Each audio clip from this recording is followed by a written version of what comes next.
Theresa May planea regresar a Bruselas armada con nuevas ideas para renegociar el acuerdo del Brexit y facilitar su ratificación en el Parlamento británico. Cuando regrese a Bruselas para batallar por Gran Bretaña e Irlanda del Norte, lo haré armada con un nuevo mandato, nuevas ideas y una renovada determinación para encontrar una solución pragmática, esgrimió la jefa de gobierno en un artículo publicado en la edición dominical del diario The Telegraph. May puede viajar a Bruselas esta misma semana, según sugieren algunos medios británicos, aunque por el momento no está fijada una fecha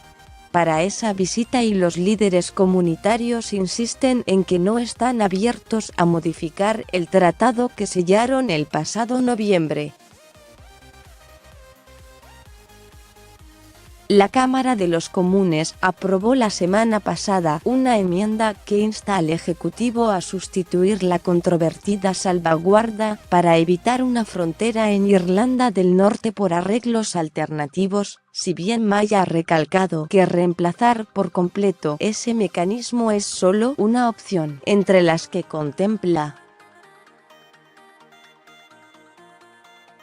La jefa de gobierno cree que una limitación temporal de esa cláusula y un mecanismo de salida unilateral para el Reino Unido también pueden ayudarla a que el Parlamento británico apruebe el acuerdo en una segunda votación, después de haberlo rechazado por una amplia mayoría de 230 votos hace 3 semanas.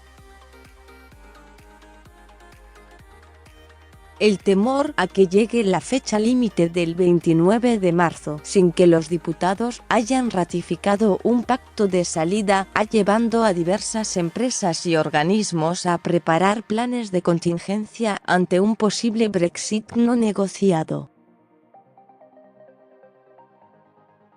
El diario The Sunday Times reveló este domingo que el gobierno ha recuperado antiguas directrices elaboradas durante la Guerra Fría para evacuar a la familia real de Londres si una ruptura abrupta con la UE provoca disturbios en la capital británica.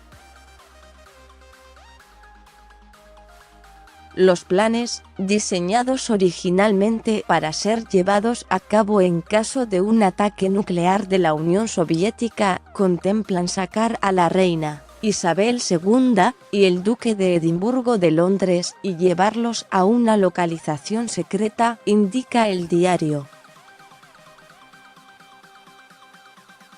La residencia oficial de la soberana británica está fijada en el Palacio de Buckingham, en el centro de Londres, si bien ella y su esposo suelen pasar los fines de semana en el castillo de Windsor, a unos 30 kilómetros al oeste de la capital, y largas temporadas en el castillo de Balmoral, en Escocia.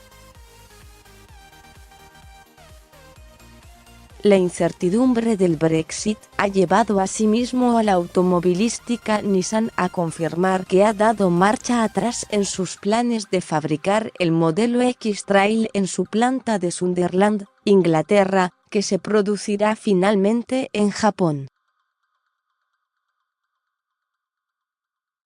Nissan había decidido construir el vehículo en Sunderland en octubre de 2016, poco después del referéndum sobre el Brexit, después de que el Ejecutivo británico enviara una carta a la firma asegurando que las condiciones de producción no cambiarían con la salida de la Unión Europea.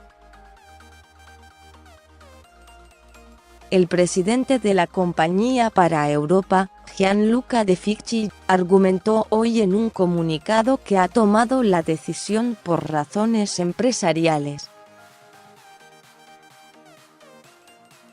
La continuada incertidumbre alrededor de la futura relación del Reino Unido con la Unión Europea no está ayudando a compañías como la nuestra a planear el futuro, indicó De Ficci. El ministro británico de Comercio Internacional, Liam Fox, aseguró por su parte que el Reino Unido sería capaz de manejar una ruptura no negociada, aunque subrayó que el interés del gobierno es tratar de evitarlo.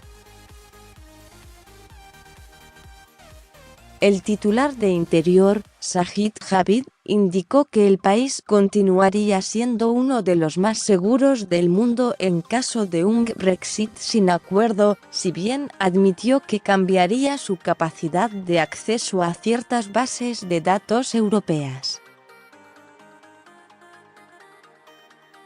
Tanto Fox como Javid coincidieron en declarar que no respaldarían un tratado que estableciera una unión aduanera permanente entre el Reino Unido y los 27 socios europeos restantes. Diversos medios han sugerido en los últimos días que May podría explorar esa vía como la forma para evitar el mecanismo de salvaguarda norirlandesa y sumar además apoyo de algunos diputados laboristas a su acuerdo. Con información de AFP más sobre este tema. A 2 meses del Brexit, un 62% de los británicos dicen sentirse infelices por la salida de su país de la Unión Europea que puede pasar en el Reino Unido tras el rechazo del Parlamento al acuerdo de Theresa May por el Brexit.